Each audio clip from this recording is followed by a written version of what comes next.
Modal verbs in English में अब हम आ गए हैं बी वर्ब्स पे। B verbs +2। बी वर्ब्स कौन सी होती हैं आपको पता है? Is am are +2, was verb के साथ 2 और हैव वर्ब्स के साथ 2, हैज हैव हैड के साथ 2, हैविंग के साथ 2, विल हैव के साथ 2।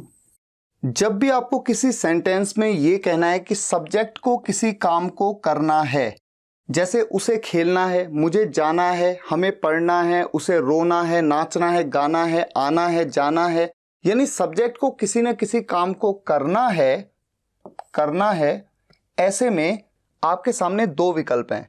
या तो सेंटेंस में इज एम आर के साथ 2 लग के आएगा और उसके बाद आएगी वर्ब की फर्स्ट फॉर्म, उस क्रिया की जिसकी बात हो रही है। जैसे खेलना है तो खेलने के लिए प्ले, या फिर आप हैज हैव के साथ 2 का यूज कर सकते हैं।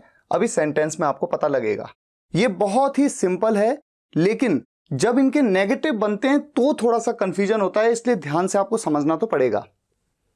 जब भी किसी सेंटेंस में हो कि करना पड़ता है, उसे खेलना पड़ता है, जाना पड़ता है, आना पड़ता है, नाचना पड़ता है, रोना पड़ता है, सोना पड़ता है, ऐसे में आपके सामने केवल एक ही विकल्प है, हैज हैव के साथ में 2 का यूज। जब सब्जेक्ट को किसी काम को करना था, ऐसे में वॉज वर्ब के साथ 2 लगा सकते हैं, या फिर हैड के साथ 2 का यूज करके सेंटेंस को बना सकते हैं। जब भी आपको सेंटेंस में कहना हो कि किसी काम को करना पड़ता था, जैसे उन दिनों मुझे स्कूल जाना पड़ता था, तो जाने के काम को करना पड़ता था, ऐसे में हैड टू। किसी काम को करना पड़ा, ऐसे में भी हैड टू। तो आप देख रहे हैं हैड टू के 3 अलग अलग सेंस निकलते हैं। हैज या हैव के साथ 2 के 2 अलग अलग सेंस निकलते हैं। इज एम आर के साथ में हैविंग टू, करना पड़ रहा है, मुझे खेलना पड़ रहा है, मुझे आजकल स्कूल जाना पड़ रहा है, ऐसे केस में इस तरह से फॉर्मेशन बनेगा। और विल हैव टू का यूज जब भी आपको किसी काम को करना होगा या करना पड़ेगा, तो इसे आपको ढंग से याद करना है, समझना है, और हो सके तो इसका आप स्क्रीनशॉट भी ले सकते हैं। अगर मैं एग्जाम्पल्स की बात करूं तो बहुत ही सिंपल है। मान लीजिए मुझे कहना है कि मुझे खेलना है, तो I am to play, I am to play. और जैसा मैंने आपको बताया कि मुझे खेलना है, इसके लिए मैं हैज या हैव का भी यूज कर सकता हूं। तो आई के साथ मैं क्या यूज करूंगा? Have. I have to play. उसे खेलना है, कोई लड़का है, उसे खेलना है, तो ही के साथ में क्या यूज करूंगा? He is to play. और अगर मैं चाहूं तो मैं हैज या हैव का भी यूज कर सकता हूं, उसके साथ 2 लगा के भी बना सकता हूं। उसे खेलना है, ही हैज टू प्ले। तो इस तरह से सेंटेंसेस को आप समझते हुए बना सकते हैं, बहुत डिफिकल्ट नहीं है। मान लीजिए आपको कहना है कि मुझे आज ही फैसला करना पड़ेगा, बताइए कौन सा लगेगा, किसका यूज करेंगे आप? मुझे आज ही फैसला करना पड़ेगा, करना पड़ेगा या करना होगा? मैं किसी भी तरीके से सेंटेंस को बोलूं, बात एक ही है। मुझे आज ही फैसला करना होगा या आज ही फैसला करना पड़ेगा। आई विल हैव टू, और टू के बाद तो वर्ब की हमेशा फर्स्ट फॉर्म होती है इन सभी जगहों पे। फैसला करने को डिसाइड कहते हैं। I will have to decide आज ही, today itself. I will have to decide today itself, है ना सिंपल। अच्छा, अगर मैं कहूं कि उसे मेरे घर आना पड़ा, उसे मेरे घर आना पड़ा, आने के काम को करना पड़ा, had to, he had to come to my home, he had to come to my home। मेरे भाई को रोज ऑफिस जाना पड़ता था, सोचिए किसके साथ बनेगा?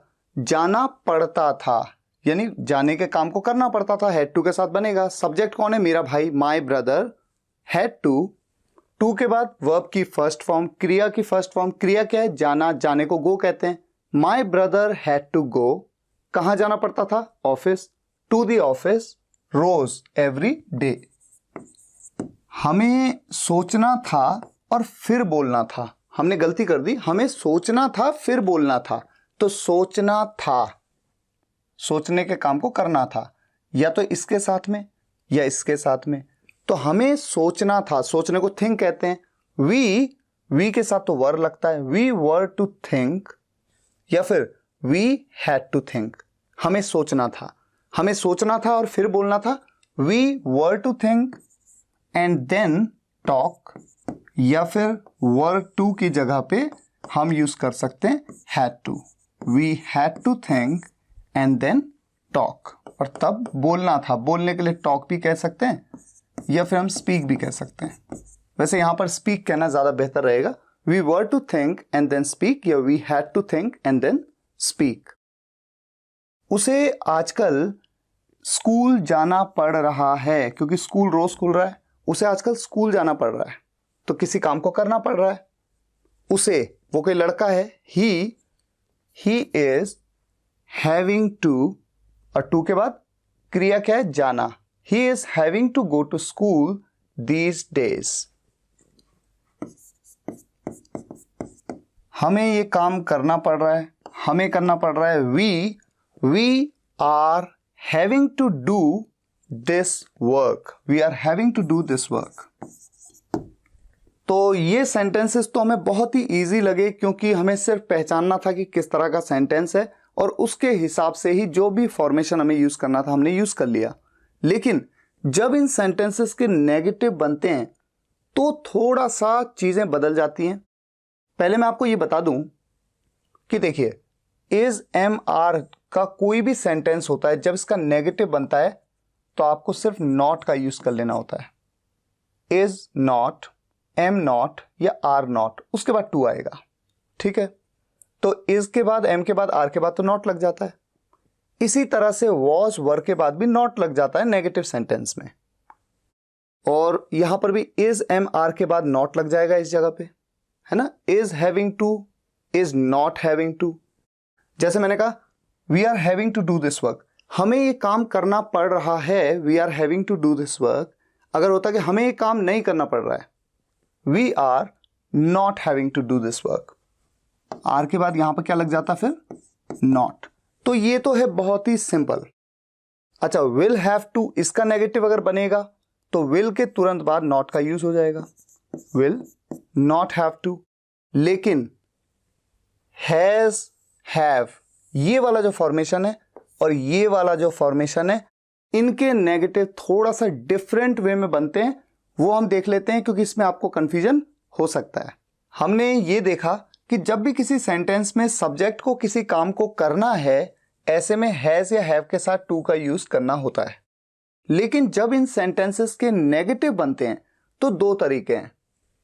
अगर उस सेंटेंस में हैज का यूज करना पड़ रहा है सब्जेक्ट के हिसाब से, तो नेगेटिव सेंटेंस में हैज के साथ में लगा देना है नॉट। एक तरीका ये हो सकता है नेगेटिव बनाने का, लेकिन एक दूसरा तरीका हो सकता है डज नॉट हैव। ये बिल्कुल वही तरीका है जो हमने सिंपल सेंटेंसेस में भी पढ़ा था, जब भी हम हैज का नेगेटिव बनाते थे। ये याद रखना है आपको। और यहां पर हैज नहीं, ये क्या है, हैव, डज नॉट हैव। और जब हम हैव का नेगेटिव बनाते हैं सेंटेंस में, तो या तो सिंपली उसके साथ नॉट लगा सकते हैं, जैसा कि हम प्रेजेंट के परफेक्ट टेंस में भी करते हैं, हैज के साथ नॉट, हैव के साथ नॉट, या फिर डू नॉट हैव। और इसी तरह से करना था, करना पड़ता था या करना पड़ा, इनके लिए हमने यूज किया हैड टू का। इनके नेगेटिव, इसका नेगेटिव भी दो तरीके से बनेगा, या तो हैड के साथ सिंपली आप नॉट लगा दें, या फिर डिड नॉट हैव, जैसा कि हम पास्ट की सिंपल सेंटेंसेस, पास्ट की कैटेगरी 2 में करते थे। मान लीजिए मुझे कहना है कि उसे रात का खाना बनाना पड़ता है। मान लीजिए ये सेंटेंस है, उसे रात का खाना बनाना पड़ता है, तो किसी काम को करना पड़ता है। ही, क्या कहूंगा मैं, he has to cook dinner, he has to cook dinner. Negative बनाना है तो मैं क्या करूंगा, हैज के तुरंत बाद या तो मैं नॉट लगा दूंगा, he has not to cook dinner. तो पहले हम इसके साथ ही चलते हैं, he has not to cook dinner. अब अगर इस सेंटेंस का इंटेरोगेटिव बनाऊं, क्या उसे रात का खाना बनाना पड़ता है, क्या से शुरुआत कर दूं, तो ऐसे में हैज को उठा के शुरुआत में, has he to cook dinner. और अगर मैं कहूं कि क्या उसे रात का खाना नहीं बनाना पड़ता है, हैज ही नॉट, नॉट हमेशा सब्जेक्ट के तुरंत बाद आता है ना नेगेटिव इंटेरोगेटिव सेंटेंसेस में, तो क्या उसे रात का खाना नहीं बनाना पड़ता है, has he not to cook dinner. ये तरीका है, ठीक है। उसे रात का खाना क्यों नहीं बनाना पड़ता, क्यों बोल दिया, तो हैज से पहले क्या आ जाएगा, why why has he not to cook dinner, उसे रात का खाना कब बनाना पड़ता है, कब के लिए व्हेन। उसे रात का खाना किसके साथ बनाना पड़ता है, तो किसके साथ के लिए with whom has he to cook dinner. इस तरह से अगर सेंटेंस में नेगेशन भी है, नेगेटिव भी है, तो नॉट का यूज करेंगे, नहीं है तो नहीं करेंगे। तो एक तरीका तो हो गया इस तरह से जो मैंने कहा आपसे, और दूसरा तरीका डज नॉट हैव के साथ लेते हैं। उसे रात का खाना बनाना पड़ता है, इस बात को तो मैं वैसे ही बोलूंगा he has to cook dinner. लेकिन अब जब मैं इस सेंटेंस को नेगेटिव करूंगा तो मुझे यूज करना है डज नॉट हैव। मैं ऐसे भी कर सकता हूं, ऐसे भी कर सकता हूं, और मैं आपको बता दूं ये तरीका ज्यादा यूज होता है, does not have, do not have या डिड नॉट हैव। तो इस सेंटेंस का नेगेटिव, उसे रात का खाना नहीं बनाना पड़ता है, he does not have to cook dinner.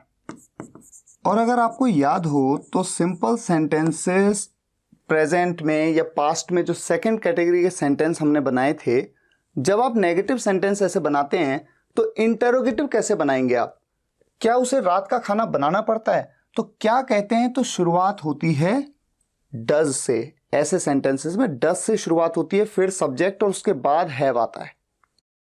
Does he have to cook dinner, उसे रात का खाना क्यों बनाना पड़ता है। अब क्यों के लिए फिर डज से पहले क्या यूज कर लेंगे, why. Why does he have to cook dinner. देखिए ये तरीका, पिछली बार क्या तरीका था, why has he to cook dinner, why has he to cook dinner.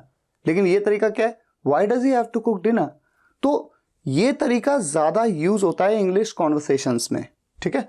Y does he have to cook dinner, और क्या उसे रात का खाना नहीं बनाना पड़ता, यानी क्वेश्चन भी और नेगेटिव भी, तो ही के तुरंत बाद नॉट लग जाएगा, does he not have to cook dinner. तो ये आपके लिए थोड़ा सा इंटरेस्टिंग हो गया ना, कि जैसे इज के साथ नॉट, एम के साथ नॉट, आर के साथ, उनके साथ तो आप सिंपली नॉट लगा देते हो। जैसे मुझे जाना है, आई एम टू गो, अगर आपने कहा, जैसा मैंने आपको पिछली स्क्रीन में बताया, नॉट लगाना है आपको कि मुझे नहीं जाना है, I am not to go. क्या मुझे जाना है, क्या के लिए एम को शुरुआत में ले आओ, एम आई टू गो, क्या मुझे जाना है, एम आई टू गो।